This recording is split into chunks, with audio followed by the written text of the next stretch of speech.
Today we're going to be talking Leviathan Tyranids and getting them actually painted.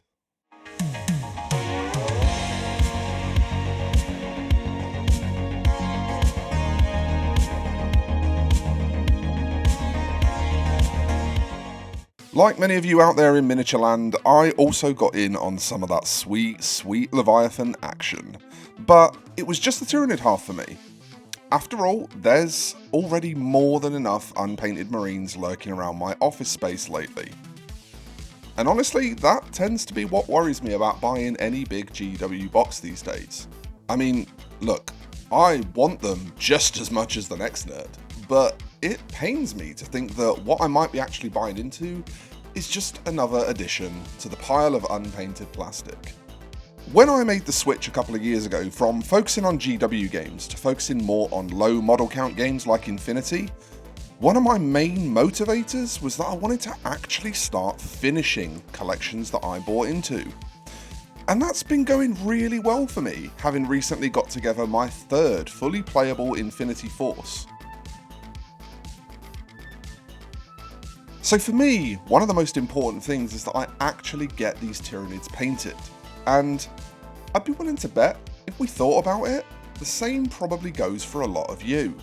You see, I've got a session booked in to learn 10th edition 40k with a mate of mine, and that's happening in just a few weeks. So I definitely have the motivation.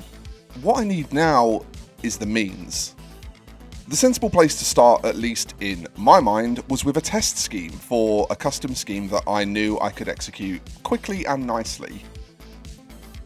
I mocked this scheme up using a handy little mobile app called ImpCat that you might have heard of, all the while I was carefully considering what I could pull off, not only in a reasonable time, but with minimal stress in a way that was fun. Because you see, getting stuff actually painted surprisingly isn't all about speed.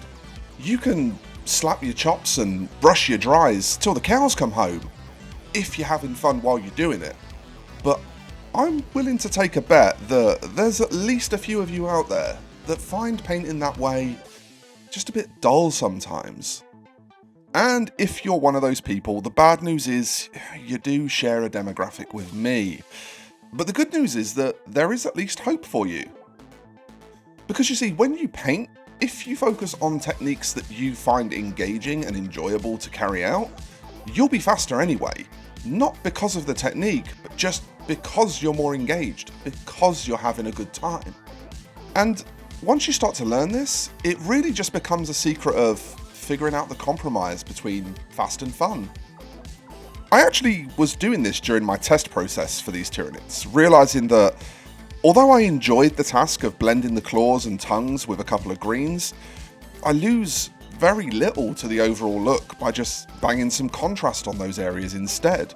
It's not like I can't do the flashier, showier method for the claws on the centerpiece models, for example. I even ummed and ahed over removing these little brown dots, but they really do just take seconds, and I like them, so they're staying. But things like this sketchy lining on the carapace, or the little bits of tinted pink, those kind of things are just a ton of fun to do, so it's either worth slowing down for them, or they just don't actually cause a lot of slowdown because they're really batch-friendly techniques. The concern for me now is how well this scheme's going to work on bigger models, something like this Psychophage, which you can see I've done the airbrushing on, but basically nothing else. And well, I guess there's only one way to find out, isn't there? The first thing I want to look at is that sepia wash, and boy is this a lot of bug for doing an all-over wash on. It's a good job I thin this stuff down because it would cost me a bloody fortune otherwise. But a quick waft with the hairdryer from a distance will speed the drying time along, and as long as I keep it far enough back, it's not going to push the wash out of the recesses. So then it's on to the next bit in no time. This is again lovely and straightforward, just dabbing in some textural loosey-goosey highlights with the brighter of the two airbrushed base coats. It's worth mentioning you don't have to airbrush those base coats. I do because I have one. You could rattle can them, you could dry brush them, whatever you enjoy, whatever works for you, it's all good. After that is a slightly boring, admittedly, but unavoidable trip to Base Coat Town to get that brown carapace blocked in. Now, thankfully this is fairly brief because it's just a secondary part of the mini. It doesn't take forever to fill in a little bit of brown. After that, I dab a kind of reddy brown onto all that carapace towards the tail edge of each plate of armour. This is kind of a pre-highlight for my little lines that I do, which just stops them looking too sharp and jarring without necessitating me to do multiple colours of lines. It's also, again, super loosey-goosey, so it's really fun to do. You're just kind of chucking paint at the model.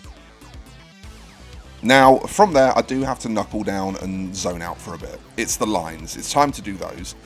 I use a sort of ruddy flesh tone for this, and I usually, honestly, just bang a podcast on while I do them and kind of just zen out.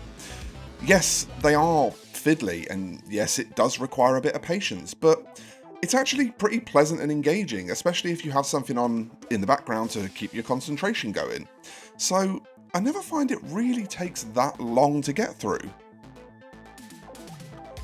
And then from there I get to do my lovely greens. I use Express Paints and Duncan's Two Thin Coats Green Triad for these.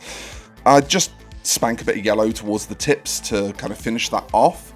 Again, this isn't really speed painting per se, even when using the Express colours, because we're doing a little highlight, but it does go fast and it's really fun to paint. I think because I've spent most of the model excited for this bit, it's actually really enjoyable to finally get round to it, and so that excitement sort of makes it go fast anyway. And there's still plenty of areas on the model where I employ contrast painting or other kind of outwardly traditionally speed-based methodology. But at the end of the day, it's being engaged and enthralled by painting that leads to both faster and better results for me. Now look, I don't want anyone to get me wrong. This video is not a thinly veiled cheap shot at traditional, established or popular speed painting techniques. I use them myself. If you enjoy painting that way, you should definitely be painting that way. That's the way that's right for you. But the thing is, if you sat me down with all these Tyranids and told me to slap chop them, I'd be bored 30 minutes in.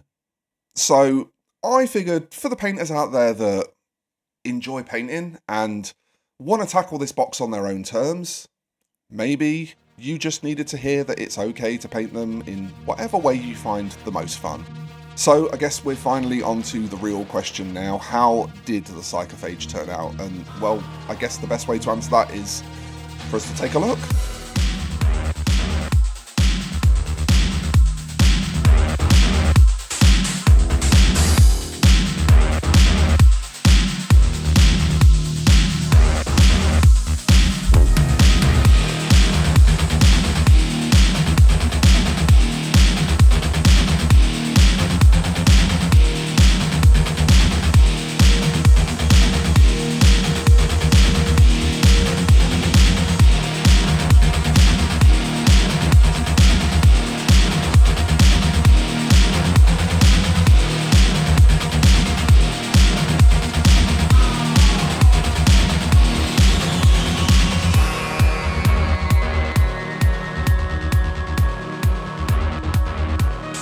It's gone pretty well, if you ask me.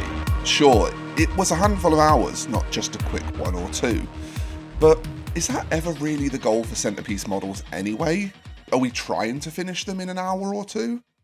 The bulk of this army paints up really quickly. The test Termagant, for example, took 25 minutes, although that didn't include the airbrush, because I do all the airbrushing in batches, so I don't really count that towards the time per model. But my thinking is that maybe, just maybe, it could be worth focusing on fun over fast, and just seeing if that helps you get this box actually painted. If you enjoyed this video, be sure to give it a thumbs up and maybe consider subscribing if you want to see more videos like it. In addition, if you want to get cool bonuses and things like access to my Discord where you can get direct one-on-one guidance, you could check the description for my Patreon and Ko-fi links, and you can join for just £1 a month, and that really helps keep this content coming. As a special bonus, you do get to join what I believe is the most wholesome community on the internet as well, and that's pretty cool. So folks, thank you so much for watching. I'll see you in the next one, and bye-bye for now.